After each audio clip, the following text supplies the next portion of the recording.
Assalamualaikum warahmatullahi wabarakatuh. Apa kabar hari ini anak-anak ibu-ibu sayang? Sehat semua? Alhamdulillah, luar biasa kalau kalian sehat. Ibu juga senang mendengarnya. Oke, baiklah. Ada baiknya sebelum kita belajar, kita berdoa terlebih dahulu.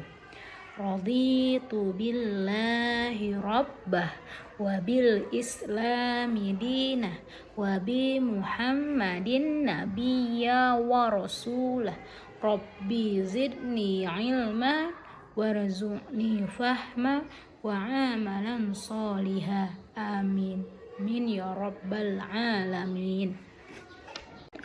Oke anak-anak ibu-ibu sayang, kita masuk kepada pembahasan aku anak soleh.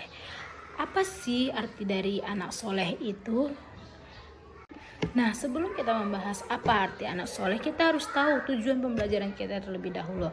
Tujuan pembelajaran kita itu adalah yang pertama, menjelaskan arti sikap saling menghargai. Yang kedua, menyebutkan contoh menghargai perbedaan. Yang ketiga, menjelaskan makna manusia sebagai khalifah. Yang keempat, menyebutkan tugas manusia sebagai khalifah di bumi ini. Nah, kita bahas dulu dari saling menghargai. Saling menghargai ini bisa disebutkan dengan dua.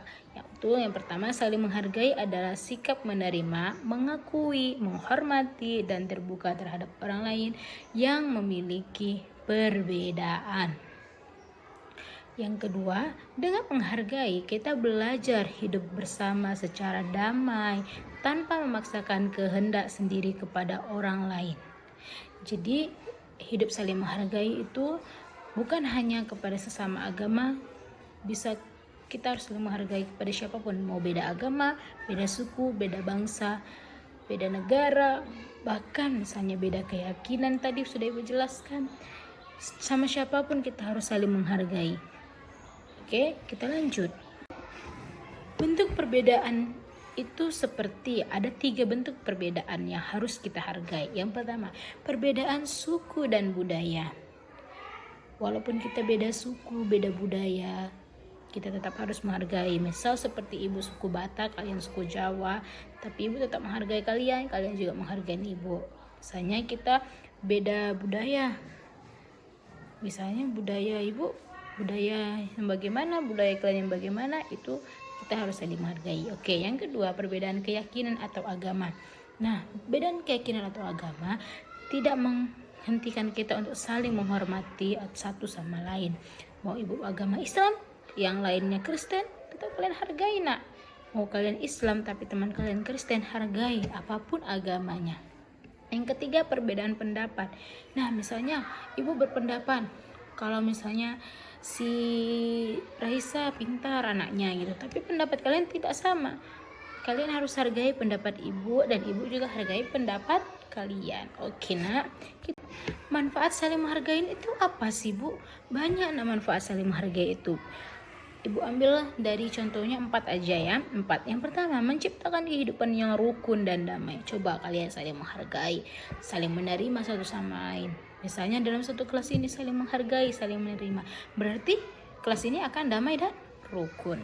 Oke, yang kedua, menghindari pertengkaran dan permusuhan. Coba kalau misalnya kita saling mengejek-ejek, ih kau Kristen lah, kau Islam lah, ih kau orang Batak lah, kau orang Jawa lah, pasti nanti ujung-ujungnya berantem, ejek-ejekan. Tapi kalau kita saling menghargai agama dan suku mereka, pasti tidak akan bertengkar. Ya, oke.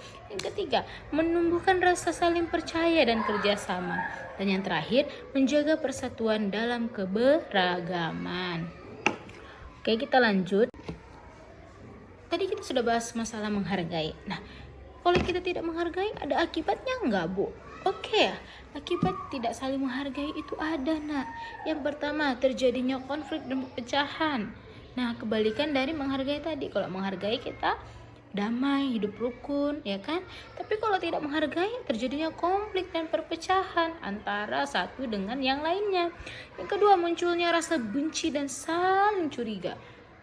Aku benci kali nengok si ini loh, gara-gara dia, masa dibilangnya orang agama Kristen makan ini makan itu semua dimakan. Nah, itu nanti jadinya pertengkaran yang ada. Yang ketiga, sulit bekerja sama dengan orang lain. Nah, kalau tadi kita berpendapat, pendapat kita tidak didengarkan, mau nggak kita buat kerjasama dengan dia? Tidak kan nak. Jadi apapun pendapat orang, kalian harus dengarkan. Oke, lingkungan menjadi tidak nyaman dan tidak aman. Kalau dalam satu kelas ini ada saling mengejek, saling menghina misalnya, tidak saling menghargai, kelas akan ricuh, ribut, gak nyaman. Oke. Nah, selain saling menghargai, dalam bab kali ini kita akan membahas manusia sebagai khalifah. Kita harus tahu khalifah itu apa itu. Khalifah adalah pemimpin. Pemimpin itu tidak hanya presiden, tidak hanya menteri, tidak. Pemimpin di dalam satu kelompok juga bisa, pemimpin dalam satu kelas juga bisa. Oke, pemimpin. Ada 3 poin di sini. Manusia adalah sebagai khalifah, yaitu wakil Allah di bumi. Itulah kenapa dia bilang kita pemimpin, karena kita mewakili apa-apa yang baik dari Allah kita sampaikan kepada orang lain. Yang kedua, tugas khalifah adalah menjaga dan mengatur bumi agar tetap baik. Nah, sebagai pemimpin kita harus menjaganya dengan baik, bukan malah menghancurkannya. Ya, yang ketiga, manusia diberi akal dan hati untuk memilih yang baik dan menjauhi kerusakan. Tugas khalifah itu apa, Bu? Oke, kita bahas. Tugas khalifah itu ada 5 yang Ibu ambil. Yang pertama, memperluas ilmu pengetahuan dengan terus belajar sepanjang hayat. Yang kedua, menjaga akal, pikiran, dan hati nurani untuk beribadah dan mengabdi hanya kepada Allah Subhanahu wa Ta'ala. Yang ketiga, mewujudkan masyarakat yang adil dan saling menolong. Yang keempat, menjaga persatuan dan kesatuan. Yang kelima, menjaga alam agar tetap lestari, agar alam ini tidak rusak. Oke.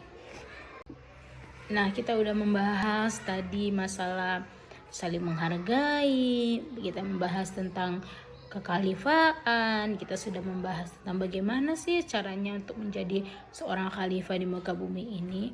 Nah, dari ketiga poin tersebut kita ambil kesimpulan. Kesimpulannya, yang pertama, manusia diciptakan berbeda-beda agar saling menghargai. Yang kedua, sikap saling menghargai membawa kedamaian. Yang ketiga, sebagai khalifah, manusia wajib menjaga bumi ini dengan baik.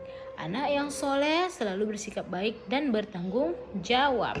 Oke, terima kasih untuk perjumpaan di hari ini. Semoga kita selalu dalam lindungan Allah Subhanahu wa Ta'ala, selalu diberikan ridhonya, dan semoga kita menjadi anak yang soleh dan menjadi orang yang saling menghargai dan bisa menjaga bumi ini dengan baik. Oke, terima kasih untuk perjumpaan di hari ini. Semoga kita selalu dalam lindungan Allah Subhanahu wa Ta'ala, selalu diberikan ridhonya, dan semoga kita menjadi anak yang soleh dan menjadi orang yang saling menghargai dan bisa menjaga bumi ini dengan baik. Sebelum itu kita tutup dengan hamdalah, alhamdulillahirabbil alamin.